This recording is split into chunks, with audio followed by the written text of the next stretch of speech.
നിയമസഭയിൽ കയ്യാങ്കളി എന്ന ഏറ്റവും പുതിയ വാർത്തയാണ് ഈ ഘട്ടത്തിൽ വരുന്നത്.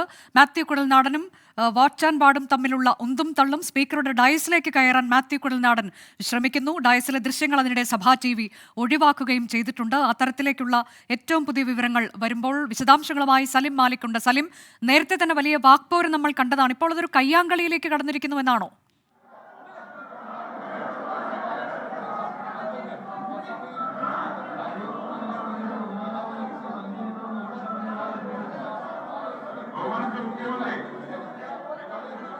നിയമസഭയിൽ കയ്യാങ്കളി. പ്രതിപക്ഷം സ്പീക്കറുടെ ഡയസിന് മുന്നിലേക്ക് എത്താനുള്ള ശ്രമം നടത്തുന്നു. മാത്യു കുഴൽനാടനാണ് ഡയസിലേക്ക് കടന്നു കയറാൻ ശ്രമം നടത്തിയത്.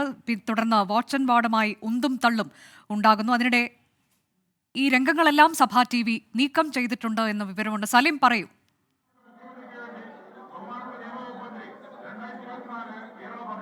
അനുജ, വലിയ നിയമസഭയെ സംബന്ധിച്ചിടത്തോളം അത് ഒരു നാടകീയമായ രംഗങ്ങൾക്കാണ് നിയമസഭ ഇപ്പോൾ സാക്ഷ്യം വഹിക്കുന്നത് എന്നുള്ള കാര്യം നിസ്സംശയം പറയാൻ കഴിയും. കാരണം സമാനതകളില്ലാത്തൊരു പ്രതിഷേധം സഭയ്ക്ക് മുൻപിൽ സഭയ്ക്കകത്ത് പ്രതിപക്ഷം നടത്തുന്നു എന്നുള്ളതാണ്. അത് അടിയന്തര പ്രമേയം ആ നോട്ടീസ് ചർച്ചയ്ക്കെടുക്കാമെന്ന് തീരുമാനിച്ചതിന് ശേഷവും സ്പീക്കർക്കെതിരെ രൂക്ഷമായ മുദ്രാവാക്യങ്ങളുമായി സ്പീക്കറുടെ ഡയസിന് മുന്നിൽ സ്പീക്കറുടെ മുഖം മറച്ചുകൊണ്ട് പ്ലക്കാർഡുകളുമായി പ്രതിപക്ഷം മുദ്രാവാക്യം മുഴക്കുകയായിരുന്നു. അതിനിടയിലാണ് മാത്യു കുഴൽനാടൻ MLA സ്പീക്കറുടെ ഡയസിലേക്ക് ഇടിച്ചു കയറാനുള്ള ശ്രമം നടത്തിയത്. അത് വാച്ച് ആൻഡ് വാർഡ് തടഞ്ഞു. പിന്നീട് വാച്ച് ആൻഡ് വാർഡും മാത്യു കുഴൽനാടനും ഒപ്പം മറ്റ് UDF MLA-മാരും തമ്മിലുള്ള കയ്യാങ്കളിയിലേക്ക് കാര്യങ്ങൾ പോകുന്ന ഒരു സ്ഥിതിവിശേഷം കൂടിയുണ്ട്. അങ്ങനെ സമാനതകളില്ലാത്ത പ്രതിഷേധം സഭയ്ക്കകത്ത് പ്രതിപക്ഷം നടത്തുന്നു, സംഘടിപ്പിക്കുന്നു എന്നുള്ളതാണ്. വളരെ ചുരുങ്ങിയ ദിവസം മാത്രം, വെറും 8 ദിവസം മാത്രമുള്ള ഒരു നിയമസഭാ കാലയളവിൽ, സമ്മേളന കാലയളവിൽ അത് സഭ വല്ലാത്ത കലുഷിതമാകും എന്നുള്ളത് നമ്മൾ നേരത്തെ തന്നെ കരുതിയതാണ്. പക്ഷേ അതിന്റെ ആദ്യ ദിവസം തന്നെ, ആദ്യ മിനിറ്റ് മുതൽ തന്നെ പ്രതിഷേധം കടുപ്പിക്കുന്ന കാഴ്ചയാണ് ഇന്ന് സഭയിൽ കണ്ടത്. ഇതിൽ ഏറ്റവും പുതിയ വിവരം, സലിം മാലിക്, സഭ പിരിഞ്ഞിരിക്കുന്നു എന്ന ഏറ്റവും പുതിയ വിവരമാണ് പുറത്തു വരുന്നത്. സഭ ഇന്നത്തേക്ക് പിരിഞ്ഞിരിക്കുന്നു എന്നുള്ളതാണ്. അതായത് 12 മണിക്കിന്ന് അടിയന്തര പ്രമേയത്തിന്മേൽ ചർച്ച നടത്തേണ്ടതാണ്. പക്ഷേ ഈ പ്രതിപക്ഷ പ്രതിഷേധത്തെ തുടർന്ന് അത് കയ്യാങ്കളിയിലേക്കൊക്കെ വഴിമാറിയതിനെ തുടർന്ന് സഭാ നടപടികൾ ഇന്നത്തേക്ക് പിരിഞ്ഞിരിക്കുന്നു എന്ന ഏറ്റവും പുതിയ വാർത്ത വരികയാണ്. അല്പസമയം മുൻപ് നമ്മൾ കണ്ടത് മുഖ്യമന്ത്രിയും പ്രതിപക്ഷ നേതാവും തമ്മിലുള്ള വാക്പോരായിരുന്നു. എന്നാൽ പിന്നീട് അതൊരു കയ്യാങ്കളിയിലേക്ക് വഴിമാറുന്ന കാഴ്ചയാണ് കണ്ടത്.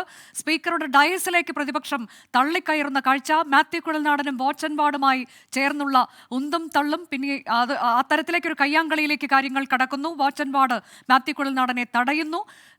അതിനിടെയാണ് ഈ ദൃശ്യങ്ങളെല്ലാം സഭാ TV ഒഴിവാക്കിക്കൊണ്ട്, പ്രതിപക്ഷ നേതാവിന്റെ പ്രസംഗം പോലും സഭാ TV ഒഴിവാക്കി എന്നൊക്കെയുള്ളതിലും പ്രതിപക്ഷത്തിന് വലിയ പ്രതിഷേധമുണ്ട്. നേരത്തെ രാവിലെ ഈ സഭ സമ്മേളിച്ച സമയം മുതൽ തന്നെ പ്രതിപക്ഷം പ്രതിഷേധത്തിലായിരുന്നു. നക്ഷത്ര ചിഹ്നമിട്ട ചോദ്യങ്ങൾ, അത് നക്ഷത്ര ചിഹ്നം ഒഴിവാക്കിയതിലുള്ള പ്രതിപക്ഷ പ്രതിഷേധം അവർ അറിയിക്കുമ്പോൾ അതിൽ സ്പീക്കറുടെ നിലപാട് അദ്ദേഹം പറയുകയാണ്. പിന്നീടാണ് വലിയൊരു പ്രതിഷേധം ഈ വിഷയത്തിൽ പ്രതിപക്ഷം ഉയർത്തുന്നത്. സ്പീക്കർക്ക് നേരെയുള്ള പ്രതിഷേധമായി അത് മാറുന്നു. സ്പീക്കർക്കെതിരെയുള്ള പരാമർശമായി അത് പ്രതിപക്ഷ നേതാവിന്റെ ഭാഗത്തു നിന്ന് വരുമ്പോൾ അതിൽ അതൃപ്തി അറിയിക്കുകയായിരുന്നു സ്പീക്കർ. തുടർന്ന് സ്പീക്കറുടെ ഭാഗത്തു നിന്നുണ്ടായ പരാമർശം അത് പ്രതിപക്ഷത്തെയും ചൊടിപ്പിക്കുന്നു. ചോദ്യോത്തരവേള ബഹിഷ്കരിച്ചുകൊണ്ട് പ്രതിപക്ഷം പുറത്തേക്ക് ഇറങ്ങിപ്പോകുന്ന കാഴ്ച. അതിനുശേഷം MP രാജേഷ് നടത്തിയ പരാമർശം പിന്നീട് പ്രതിപക്ഷം തിരികെ കയറി വന്നപ്പോൾ അതിൽ അവരുടെ അതൃപ്തി അറിയിക്കുകയാണ്. മുഖ്യമന്ത്രി നേരിട്ട് ചില കാര്യങ്ങൾ പ്രതിപക്ഷ നേതാവിനോട് പറയുന്നു. അത് വലിയ വാക്പോരായി പിന്നീട് മാറുകയാണ്. അതിനുശേഷമാണ് ഇപ്പോൾ ഏറ്റവും ഒടുവിലായ ഒരു കയ്യാങ്കളി നിയമസഭയിൽ ഉണ്ടായത്. ഡയസിലേക്ക് തള്ളിക്കയറാൻ പ്രതിപക്ഷം ശ്രമിക്കുന്നു. പ്രധാനമായും മാത്യു കുഴൽനാടൻ ഡയസിലേക്ക് തള്ളിക്കയറാൻ ശ്രമിച്ചു. അത് വാച്ച് ആൻഡ് വാർഡുമായുള്ള സംഘർഷത്തിൽ കലാശിക്കുകയായിരുന്നു. വാച്ച് ആൻഡ് വാർഡ് മാത്യു കുഴൽനാടനെ തടയുകയാണ് ചെയ്തത്. അത്തരത്തിലേക്ക് നാടകീയമായ രംഗങ്ങൾക്ക്, സ്പീക്കറുടെ മുഖം മറച്ചുകൊണ്ടുള്ള പ്രതിഷേധം ഒരു തരത്തിലും അംഗീകരിക്കാൻ കഴിയില്ല എന്ന് സർക്കാർ നിലപാട് സ്വീകരിക്കുകയും ചെയ്തു. ഏറ്റവും ഒടുവിലായി ഇപ്പോൾ ഇന്നത്തേക്ക് നിയമസഭാ നടപടികൾ നിർത്തിവച്ചിരിക്കുന്നു. ഇന്നത്തേക്ക് നിയമസഭ പിരിഞ്ഞിരിക്കുന്നു എന്നുള്ളതാണ്. സലിം മാലിക് നേരത്തെ സൂചിപ്പിച്ചതുപോലെ വളരെ കുറഞ്ഞ ദിവസങ്ങളിൽ മാത്രമാണ് ഈ നിയമസഭാ സമ്മേളനം ഉണ്ടാവുക. 8 ദിവസത്തേക്ക് മാത്രമാണ് ഉണ്ടാവുക. അത് തന്നെയും വെട്ടിക്കുറച്ചതാണ് 8 ദിവസത്തേക്ക് എന്നതും നമുക്കറിയാം. ഒരുപക്ഷെ ഉപതെരഞ്ഞെടുപ്പൊക്കെ ലക്ഷ്യമാക്കിയാകാം അങ്ങനെയുള്ള നീക്കം എന്നൊക്കെയുള്ള വാർത്തകൾ ഉണ്ടായിരുന്നു.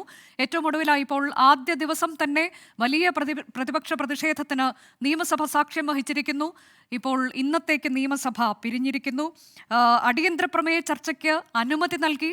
അത് മുഖ്യമന്ത്രി തന്നെ നേരിട്ട് ആ തരത്തിലേക്കൊരു നിലപാട് സ്വീകരിക്കുകയും മുൻകൈയെടുത്തും അടിയന്തര പ്രമേയ ചർച്ച വേണമെന്ന് പറഞ്ഞ ഒരു സാഹചര്യം നമ്മൾ ഇന്ന് സഭയിൽ കണ്ടതാണ്. എന്നിട്ട് പോലും ഇന്ന് സഭ പിരിയുന്നു എന്നുള്ളത് ഇത് അപൂർവങ്ങളിൽ അപൂർവമായൊരു നടപടിയാണ് എന്നുള്ളതിൽ തർക്കമില്ല.